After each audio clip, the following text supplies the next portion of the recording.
Hello, everyone, and welcome again to every Friday, 5 at Live.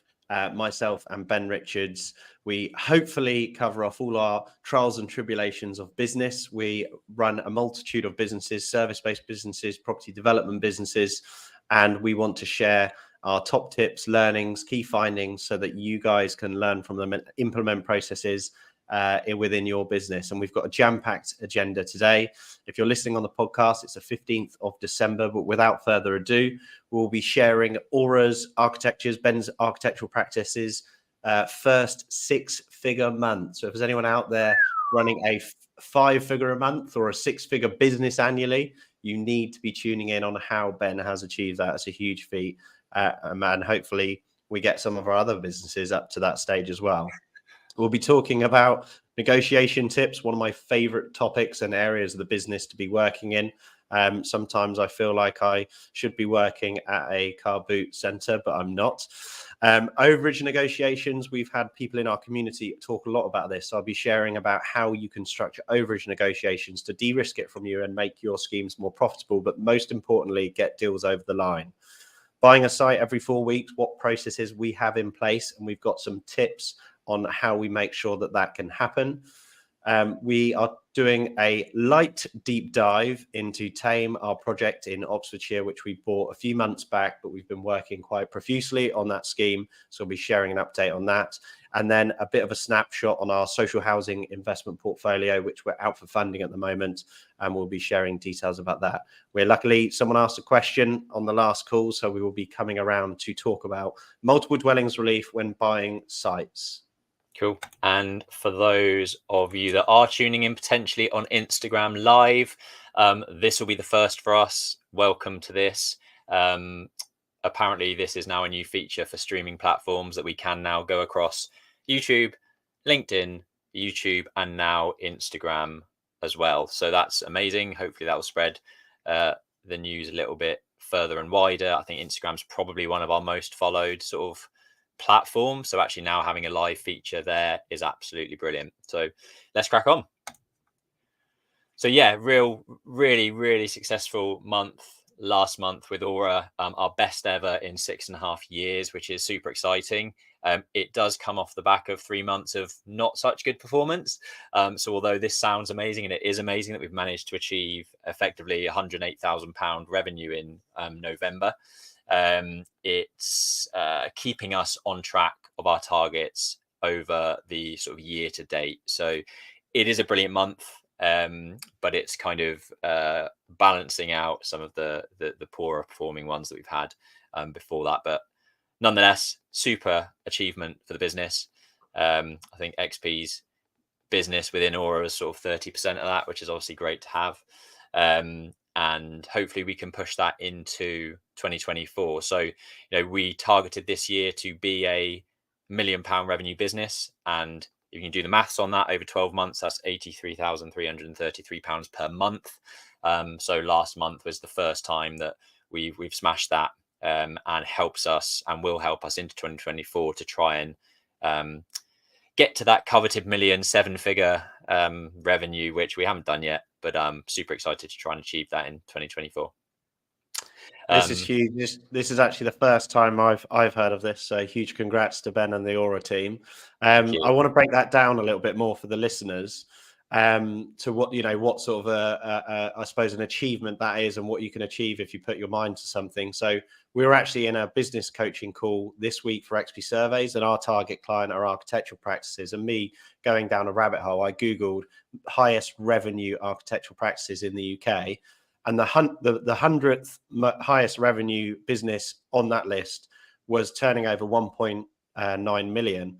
So to put that into perspective, Aura is not far off, that value of revenue, and it's only been running for 6 years. So just to put that into context, imagine setting up a business now and within 6 years, probably being in the first 200 most revenue business is quite an achievement. Nice. But obviously, Ben, if you're happy to share, for listeners out there, great revenue is vanity, but let's hear about hitting a 6-figure month. What do you target for gross profit margins, and what do you target for net profit margins? We obviously don't need to know the the values Yeah, of this. I wasn't going to go into that. What's your targets? No, so our targets from a gross perspective is gross profit margin of in excess of 45%, and that should then drop down to the bottom line to create somewhere around 20% net margin. And for a service-based business, like an architectural practice, that's pretty good. The RIBA, Royal Institute of British Architects, actually announced their 2023 figures literally last week on this, and the top performing practices will do sort of high teens. So if you can breach that sort of 20% margin level, you're doing extremely well. We haven't got there yet as a practice. I think last year we might have done like 13-14% net. So I do see that improving into 2024 with sort of the pipeline of work that we've got and the team that we've got now and the efficiencies that we're bringing into the business. So it's tough. It really is tough, and it's been a long kind of 6.5 years. But it's credit to the team that's been built and all of the marketing around kind of what we've done, that we're able to kind of hit those figures. So if anyone wants to understand more about the business, make sure you tune into these weekly calls, because we do go through a lot of how we achieve this type of stuff. And one thing that I wanted to touch on, it's on the screen for those of you listening on the podcast. What gets measured gets managed, and we use Xero accounting software within all of our businesses. And the reason I know that we had a 6-figure month is because it's tracked. We have management accounts every month performed and produced from Xero, and that really helps us keep tabs on our figures. If I know that our gross margin has dropped to 33% in 1 month, well, there's not really that much chance of making decent net profit on that. And I wouldn't know that unless I had these management accounts to show me. And that's something else that we do touch on quite a lot. So yeah, Xero I think is a great platform. We do have a referral link that we'll put down in the show notes for those that want to track and manage their finances. And this is like £30 a month. It's super cheap, and the flexibility and output that it gives you is just incredible. So yeah, do head over to that. And the second thing I wanted to push from an Aura perspective this week is our latest video tour on YouTube. And I'm going to play it in the background for those that are watching on a video format, but it's an incredible 6,000 square foot listed grade 2 listed manor house, which we are refurbishing top to bottom. There's quite a lot of money been spent on this, and we're excited to see the finished product in the new year. But head over to YouTube, check out our latest site tour via the Aura Architecture YouTube channel, and you can get a sneaky peek in terms of what it's going to look like. They are finished with the kitchen installation. A lot of the tiling and stuff was just about to go on when I was on site, and in the new year we'll see the finished article. So this is a bit of a teaser as to what's to come, so do make sure to head over there and check it out. I think probably in next week's episode, Ben, it'll be good to go actually through management accounts and what is gross profit margin and net profit margin. But I've watched the video and it's a super cool house, so make sure you go and check that out. Yeah, I think the Xero stuff, actually, I had a review with one of my Aura team today, actually, and he was he's been in other practices where they're not as transparent as we are with our figures, and I was very much like this when I started the business. The first couple of years, it was like, I need to keep all this to myself. Like, I can't let the team know how much money we're making or what's going on. And actually, it's the complete wrong mindset to have. Since being completely open with everyone buys into the business. They're there to do a job and do architectural work, and that's all great, and they're very good at that. But if they know that they need to invoice between £8,000 and £10,000 a month, and that's what makes them sustainable within the business, that's really great for them to know, and they can push for that because they take ownership of that and want to know and learn more about kind of the business in itself. So yeah, one thing I would urge people to do as a small business owner is be completely transparent with everything that's going on within the business from a financial perspective, and show them what revenue you're making, what margins you need to hit, how you're going to achieve it, and you will get better performance from your team, I guarantee it. Very well done, Aura team.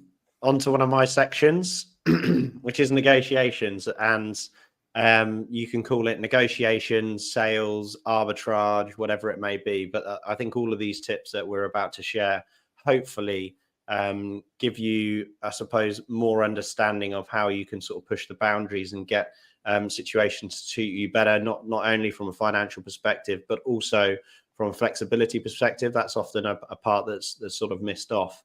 So there's a short list of sort of top tips, but these come with practice and time. So the first and most foremost important thing is fact finding.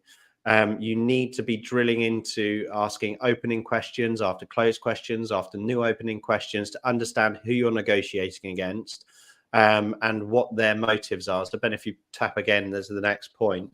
And the reason you fact find is the more you understand, the easier it makes your life.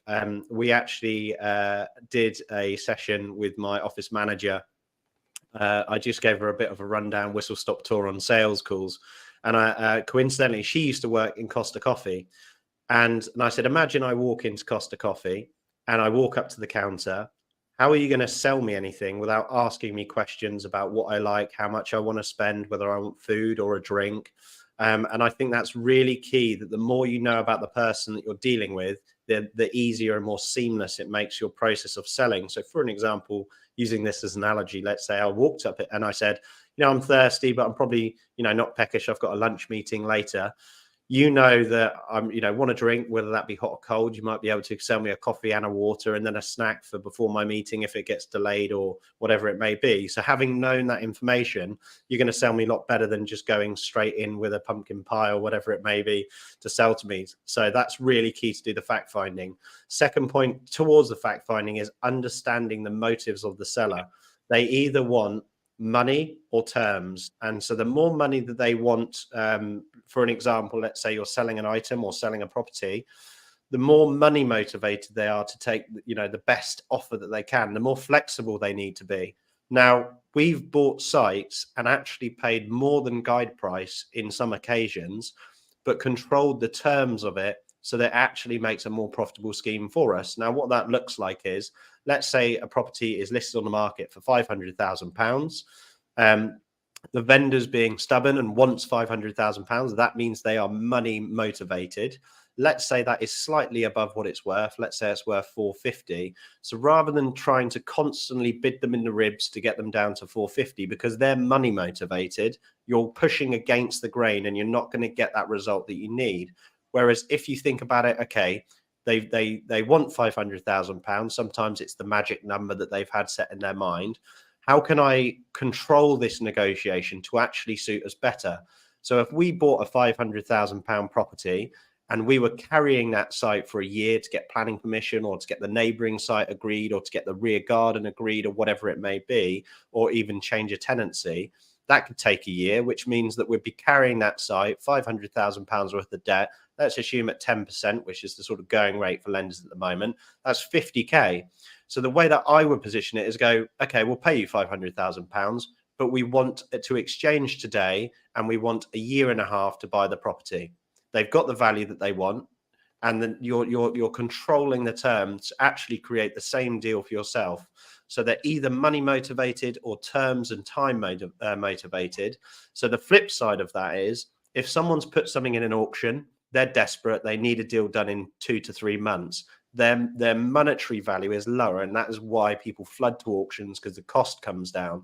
But I think there's good deals to be had on where the cost is high, but you just need to negotiate the terms and do the opposite of an auction and make it a slow burner or a term, put the terms in place.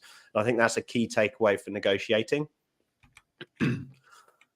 Always having another option. So this is my favorite area of negotiating. So I used to trade a lot of stock on eBay, and I'd be walking around a yard trying to buy something for half what it's worth so that I could resell it on for what it's worth. And what I learned very quickly is, when you're trying to buy an item or a property, the best way to negotiate is to, one, to be able to walk away, and two, to have another option. Sometimes I make up that other option and it doesn't exist. Hopefully this doesn't go viral and too far, otherwise I've kaput my negotiation skills. So what I mean by that is, I would go into the position and say, look, in reality, I would rather buy your property or your product or whatever it may be, but I do have a cheaper option, or I do have a more flexible option elsewhere. What can you do? And you're putting a fear of loss into them, which is your sales tactic, which is almost threatening that you have the power to pull away from that transaction, which is great, and that helps your negotiation skills. But you're also leveling it out to whatever you want to control it at. So they might turn around and go with that other option then, and you've lost nothing, because you can still go back to the original proposal or discussion, but you can then turn around and normally negate a bit of value off that, or again negotiate more time. So having another option or being able to walk away is key for negotiating. Go lower than you think. So we as a business have on average secured each site 18% below guide price. Now, the sort of last point that I will come on to here, it sort of feeds into this point, but always go lower than you think, because you kind of never know, and you can always work up, but you can never work back down. And sometimes I've negotiated things at the very lowest, I think, and they accept it. And I think, oh, I could have probably gone lower than that. And you probably have it on the flip side when you quote for a job and they don't challenge it. But make sure that to start off, you go lower than you think. And one big tip that I would provide in doing this is, if you think it will upset them or get their back up, don't give an exact value. So the way that we do that in property transactions, let's take the same £500,000 property that we could buy at £450,000 or negotiate the terms to suit us better. If you're not even starting with a 4, what I would then normally do to not offend someone is just sort of go in and say, look, we've really worked really hard on this. Our internal team have looked at the site, we've pulled it apart, we've looked at the planning scope, we've looked at comparables, and we just can't get comfortable above 400. And that's where we're at. You might be at 350, but you haven't necessarily told them that, because what you want them to do is come back to you, call you when they might be looking at 380 or 390. So it's leaving a very soft door open. You're saying that you can't compete, and you go back to them and say, look, I can't get above 4. If you've got buyers above that level, please do go ahead and proceed with them, because we can't compete with that, and we're actually struggling to see how they can make that work. So go lower than you think. And be softer if you think it might upset them. Don't give an exact value, because if you go in at 350, they're going to laugh you out the room and you've ruined that deal. So keep it warm and keep it open.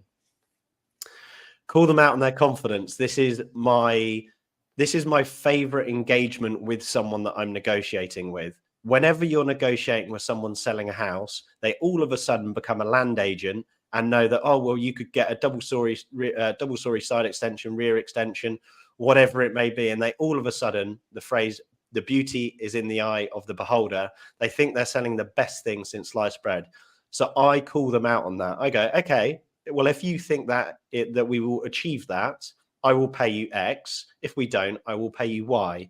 So you're sort of calling them out on their value in that respect and de-risking it for yourself. I've often found it really difficult when you're trading something with someone that thinks it's worth a lot more. There is an intrinsic value that you're going to see or determine at some point.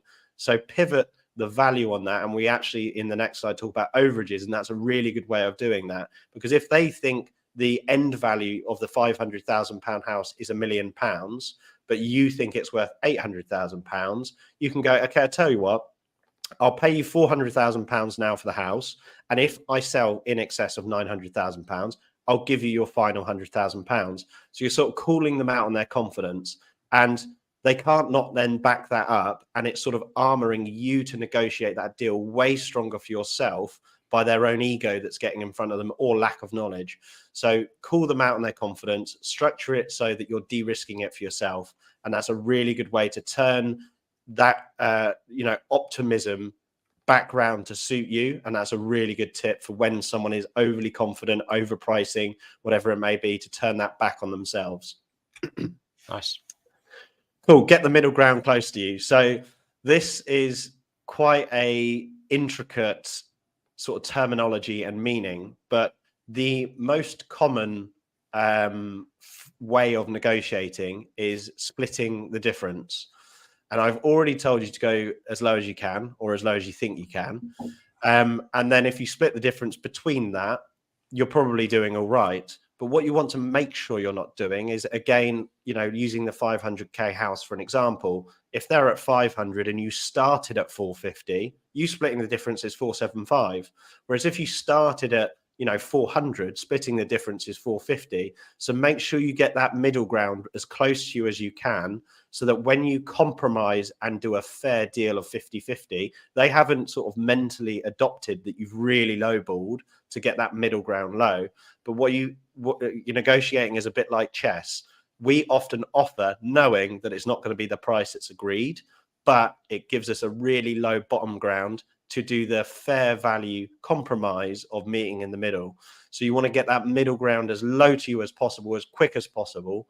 Otherwise, what you're going to end up doing is that middle ground actually, let's say you went and negotiated a deal badly and I went to negotiate a deal well, that middle ground can be lower depending on how you approach that situation. So get the middle ground as close to your value as you can. Nice. I think having you gone through that, I think this will get put into the Jack's Hack series, I reckon, on YouTube. We'll chop it up and have it as a standalone piece, because I think there's some absolute bangers in there that will help people with their sales and purchasing. So yeah, really good. Very good. So overages actually come in really sort of twofold to what we've just been discussing. So for those of you that don't know what an overage is a deferred payment that you would pay on something. This could literally be anything. I discussed on the previous slide that you could agree a price now and then give them a deferred payment later on. That is essentially what an overage is. It's really common in land. If you bought a field and got planning for 600 homes, that there's an overage condition that the landowner would then benefit from that value, while a smart solicitor would put that in. So it's a contractual obligation. So you agree a price now and then a price later, subject to certain things happen. That might be planning, that might be a lease being re-geared, that might be something being de-risked, like flood risk not being an issue, or asbestos not being on the site. You can literally structure these however you want. But that is what fundamentally an overage is. And today I'll be sharing with you how many different ways you can structure them in property development. So starting off, a nice simple one is agree a unit rate. So let's say you're buying an acre plot like we would in Oxfordshire, and you think you can get 5 homes on that site. Again, calling out the seller on their confidence. They're like, well, I think I can get 8 units on there. Where a overage is really useful here is you kind of know what a house would sell for. So, let's assume it's 500,000 at the end value. We might agree a unit rate of £100,000 per plot. So if we get planning for 5, we pay £500,000 overage. If we get planning permission for 8, we pay £800,000 overage. It's sort of in line with keeping it sort of directly correlating for how many units you get on. One thing I would say, which other options de-risk, is be really careful, because if you increase the density of the site, your GDV per unit is going down, but your cost per unit for the site is not going down, which is why we have more options coming up. So one of those other options is agreeing a percentage on the gross development value. This is one of the most, this is probably the second highest as far as de-risking the market goes. So when you're taking on a strategic site, or a site that might take years to get planning, if you agree a percentage on the gross development value, you're taking a lot less sales risk, because by the time you've got the consent, the GDV might have actually changed. It might have gone up, it might have gone down, but from a risk perspective, you're sort of covering your back a little bit. You can get the gross development valued on planning permission from a red book survey, or alternatively, you can agree to pay the percentage on GDV once the units have been sold. I would highly recommend the latter, or a start of the latter, because then you're actually saying, right, 10 houses are sold, they've sold for £500,000 each. We agreed to pay you 20% of the GDV. The GDV has been materially realized because it's sold on the market, and then you pay the deferred payment. A lot of landowners want it paid once planning is consented and you complete on the site, in which case, if you're getting debt on the site, you can use the same red book survey to carry out that valuation so that you can pay down the percentage of GDV. I would 100% make sure as a buyer, you ensure that you get sight of that report before it's used in your acquisition price. I would highly recommend as a seller, you would make sure that that survey is independent, because they might be able to twist someone's arm to be a bit pessimistic on those values. Cool. Next one up, which is very, very similar to the first two, but slightly different take on it, is agree on a pound per square foot value. And we actually did this on Thame, which is where you agree a value per square foot net saleable area. So that's, everything that you can sell at the back end that you can sell. So using the same plot example, you might get 8 units on there. Let's say those 8 units are 1,000 square foot each that you're selling on the open market. We know in that area, the stock trades at £500 a square foot. So that if you were buying the site and doing it on 1,000 square foot houses times 8 at 500 a square foot, that's what you're exiting at. You can agree to pay, for example, £100 per square foot that you sell. So you'll pay £100 per that square foot per 1,000 square foot house times 8, and that's how you work out the pound per square foot value. Very similar to the others, but a little bit easier to work out, because as soon as the planning's consented, you've got your agreed price and you can pay that out. That's exactly what we agreed on Thame. Yeah, I'd say definitely the square foot value is loads better than the sort of unit value if you're unsure of how many units you're going to get or what size they are going to be. It's definitely more favorable to us anyway. Yeah, for sure. So what Ben's touching on there is, we said on the first one, the cost per plot, you might have a 2-bed house that you're now paying £100,000 to land, or a 6-bed house and you're paying the same value, but the square footage is really reflective to what you're selling. Now into probably the most effective ones, and what I would recommend everyone starts at, which is the sort of next 2 points, because it completely de-risks it from a developer and a delivery perspective, because you can kind of forget what units you're delivering. You can kind of forget what you're delivering them at. You can just not worry about that headache. And that is agree a percentage of profit, net profit. So it's basically the same as all the others above, but what you're actually doing is you're going to have an independent consultant that's probably more accountancy led, running off this profitability of the scheme. So let's say you build out 8 houses, you factor in that they're worth £500,000 each, you deduct all of the costs, and the landowner gets a percentage of the profit on delivery. It's quite risky for a seller or a landowner, but it's super safe for a developer. If you end up making £2 and you agree to give them 50% of the profit, you give them £1, and you'd have to do pretty well to make a loss when you're not buying the land, when your land is factored on the profit cost at the end. So that is a huge one, and I think probably the best way to negotiate any development, if you can, as a buyer, definitely not as a seller. And then back onto that is agree on a profit share, which is very, very similar, but more of a joint venture structure rather than a profit on percentage. A profit on percentage is very much you're still contractually buying the property, you just don't know what you're buying it for yet. And agree on a profit share is actually a shareholders agreement. The land goes into the deal and it's shared profit towards the end. That's probably a better incentive for everyone, because you're agreeing the profit share at the end, towards the end, and you're all incentivized to make the scheme profitable. Nice. Good. And again, big list of bangers there. Just a quick one on our Property Experts podcast.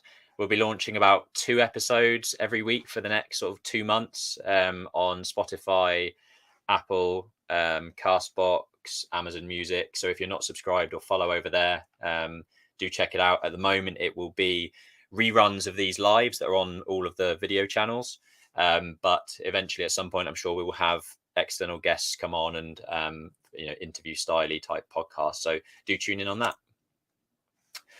Another good solid list, and I saw Jack send this list to our solicitor earlier today, and I thought this has to go in today's conversation, because it's often people out on the outside don't understand how much legal work and documents there are that go into these deals until they see them.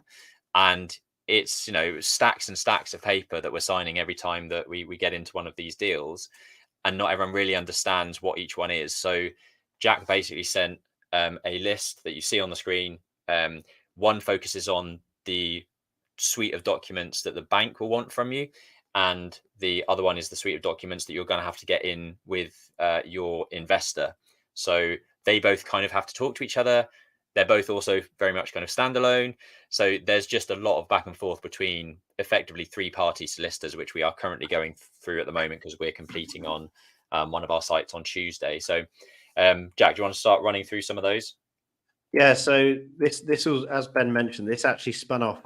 It pissed me off really. Our solicitor emailed us one document and said, "Can you review this and have a look at this?" And I'm thinking, what about the other 20? Like, this isn't going to progress the deal and get the documents done today, which is what we requested.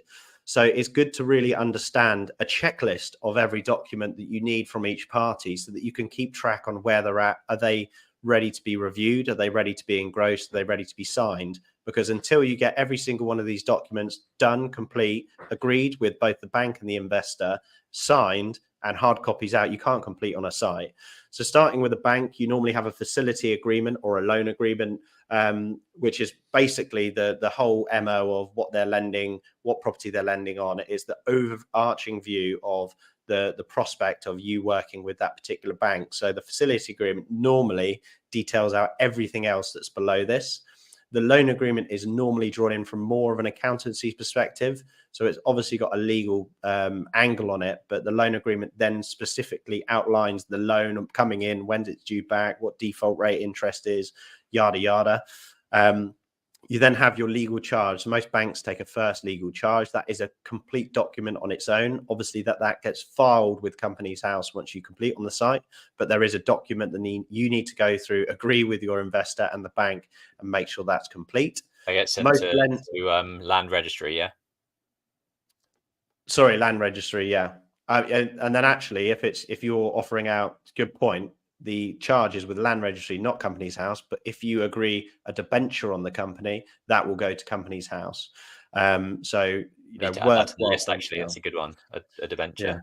Yeah, debenture. So we'll add it to the list now. So the bank wants security. So what is their security? They've already got a first charge. Sometimes they would like a debenture over the company that you're operating in.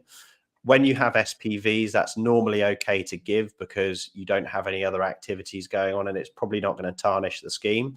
It is a bit of a pain in the ass if you do that within your portfolio. Central Suites have multitude of assets within our business, and we refuse to offer lenders a debenture.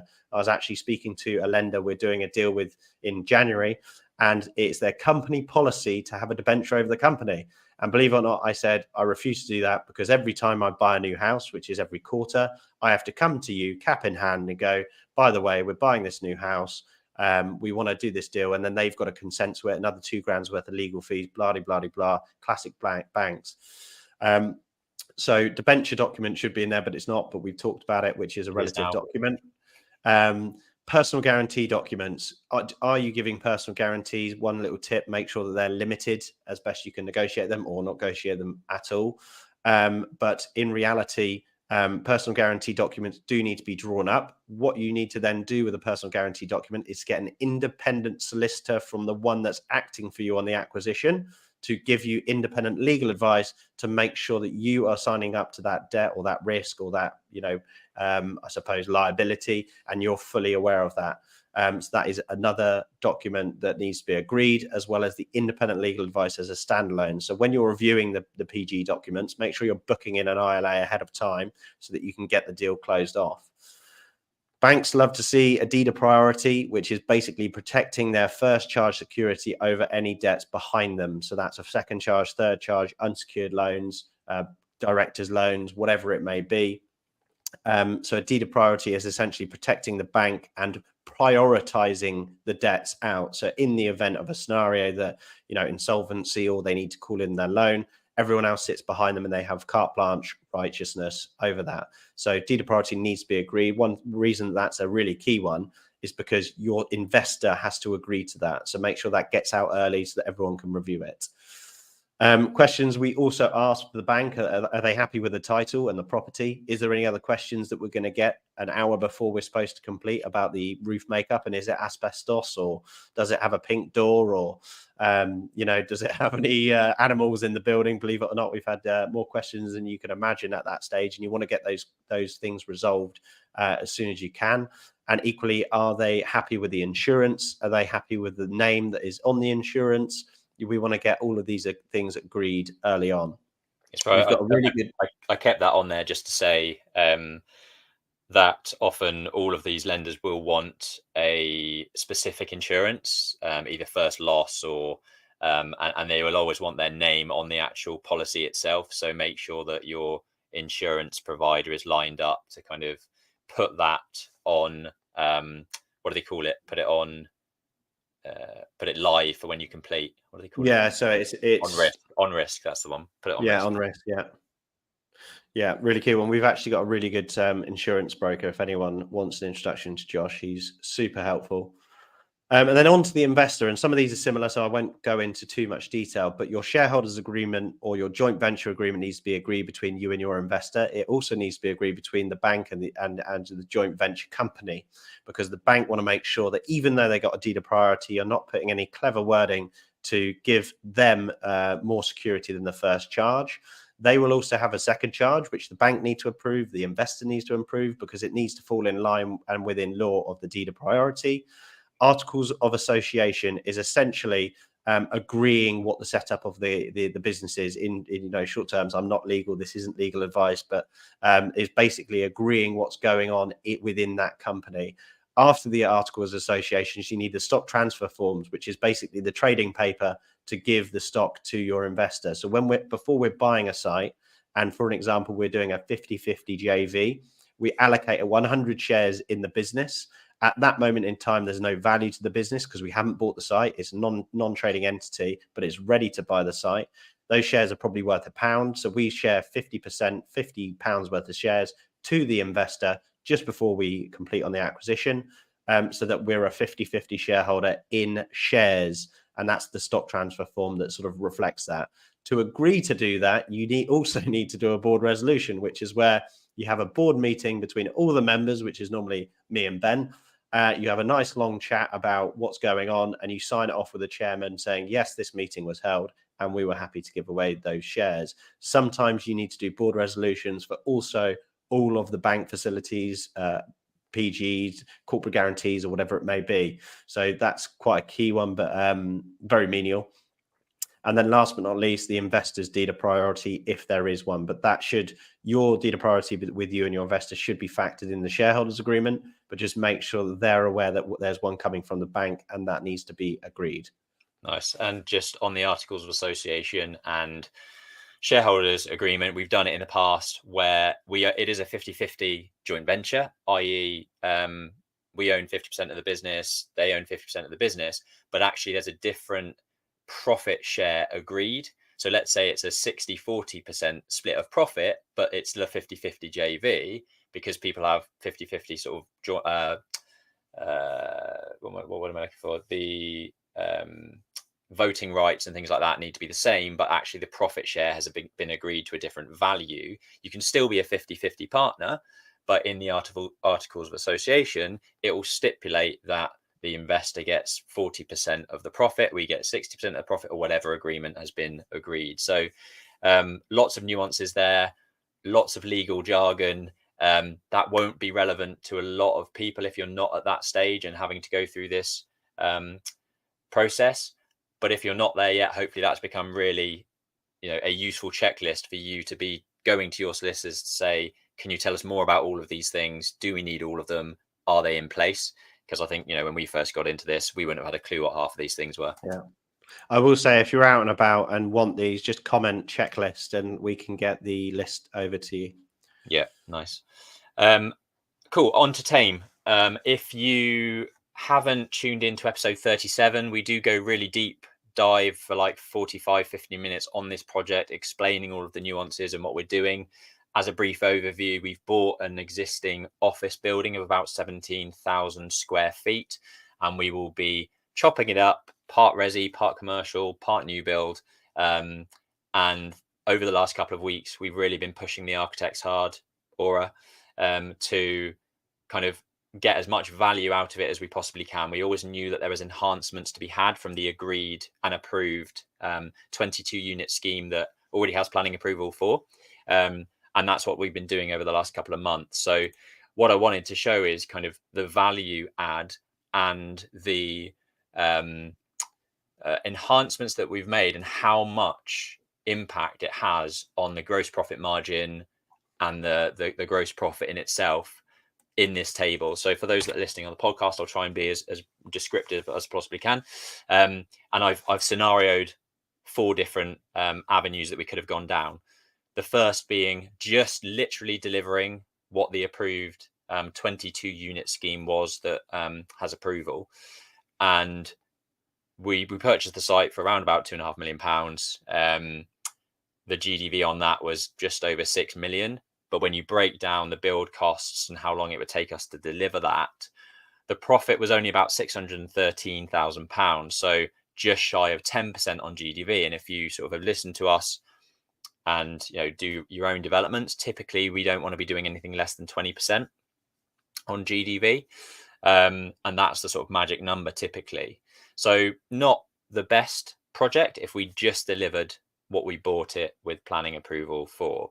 Now, what we've done as phase 1 is we've got approval from our bank lender to deliver 9 of the units that are vacant and we can crack on with straight away in the new year. Delivering those 9 units and retaining the rest of the property as commercial is still a 10% on GDV project, but the actual profit margin is far less because we're not increasing as much commercial value to residential value and therefore not getting the true kind of profit out of it. But we knew that wasn't really where we wanted to stop. This was purely phase 1. And what we're really doing now over the last couple of months is enhancing the value and getting to where we want to be. And I think we're now in a position to really kind of solidly say where we think we're going to end up on this. And we had a conversation with David Kemp, who is our planning consultant, earlier today, to just sense check and bring him up to speed on all of the fun stuff we've been doing in terms of enhancing the layouts, getting a package of external works ready to submit for planning, to enhance for balconies, for gardens, for inset terraces, and all of those other things that we foresee or foresaw to do as part of this development.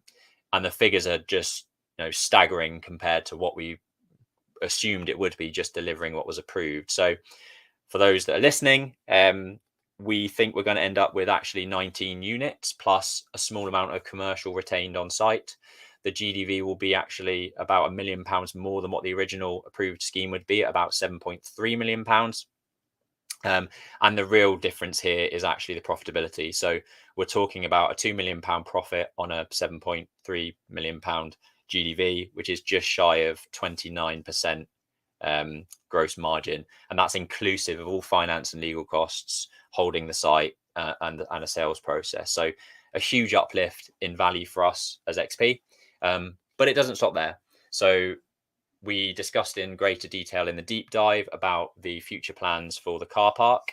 We've got a pre-app meeting with the planning officer in January to discuss the additional 4 new build houses that we want to build in the car park as well. So that will take the GDV up to about £9.2 million and add around about £500,000 worth of additional profit onto the scheme as well for us. So it is the gift that keeps on giving. Make sure you follow and subscribe to sort of follow the progress on this, because we'll be talking about it a lot. I'm super excited about it every time we talk about it. There's so much added value that we see in this project, and we can't wait to unlock it. So yeah, do stay tuned.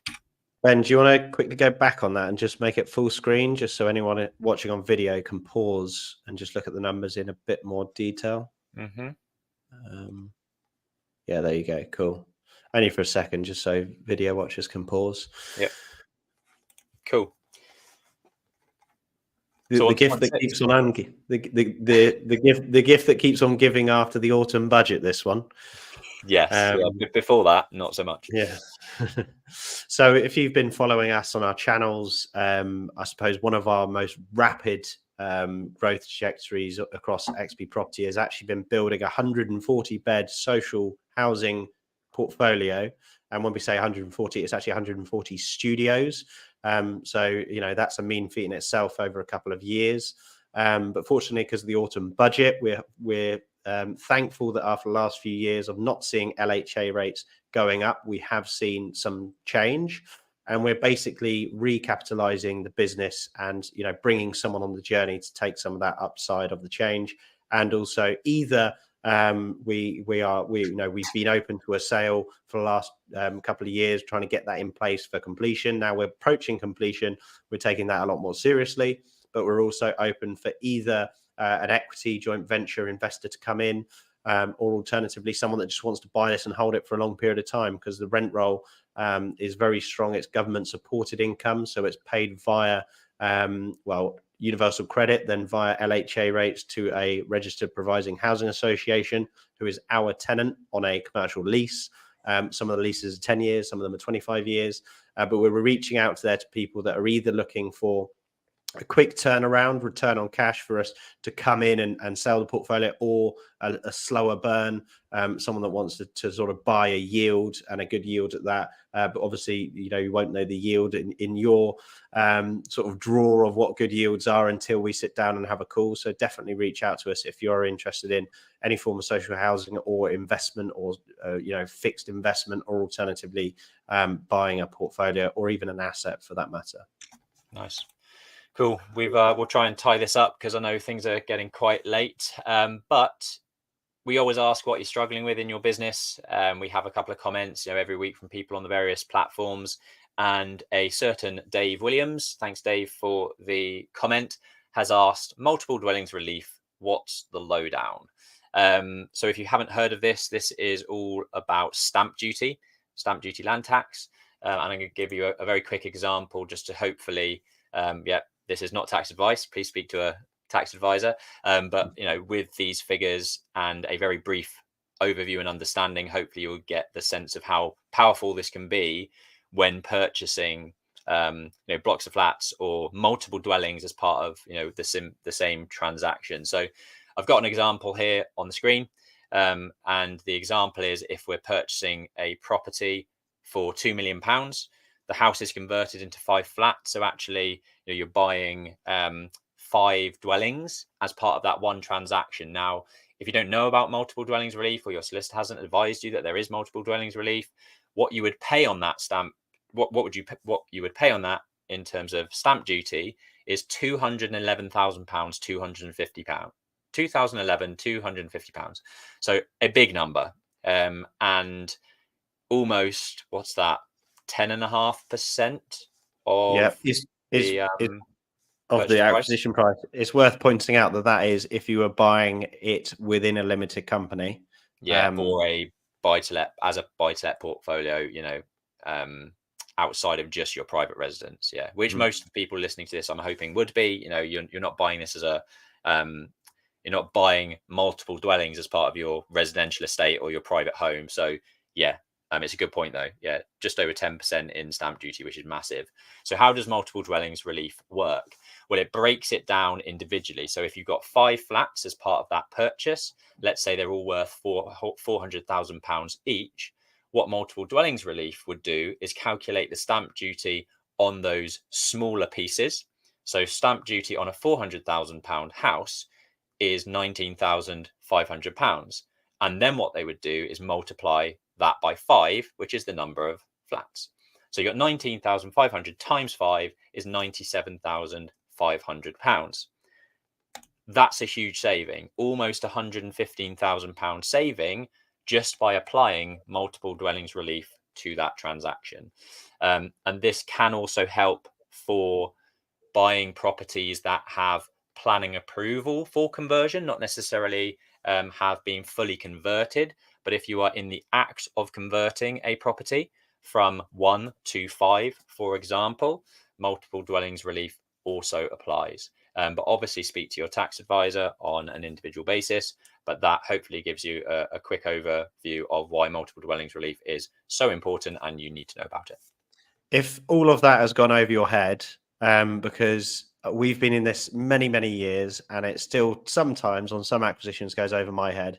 So in really simple terms, speak to a specialist and make sure you're getting the right advice. But to summarize it, tax is always, even personal tax, is exponential. So the more you earn, the more you pay. So the more you earn, the higher percentage you pay. So the way that you picture this is you're slicing up the units to pay a lower rate because they're broken down into lower values. And it's definitely worthwhile looking into, especially if you're a portfolio or development landlord, because there can be huge savings that you could be leaving a lot of value and profit on the table. Great. Nice. And on that note, I think we'll give it an end to this week and see you again, hopefully at 5 p.m. Friday next week. And if you're listening and watching on Instagram Live, let us know how it was, because it's the first time we've done it. So feedback is always welcome. But have a good weekend and see you next week.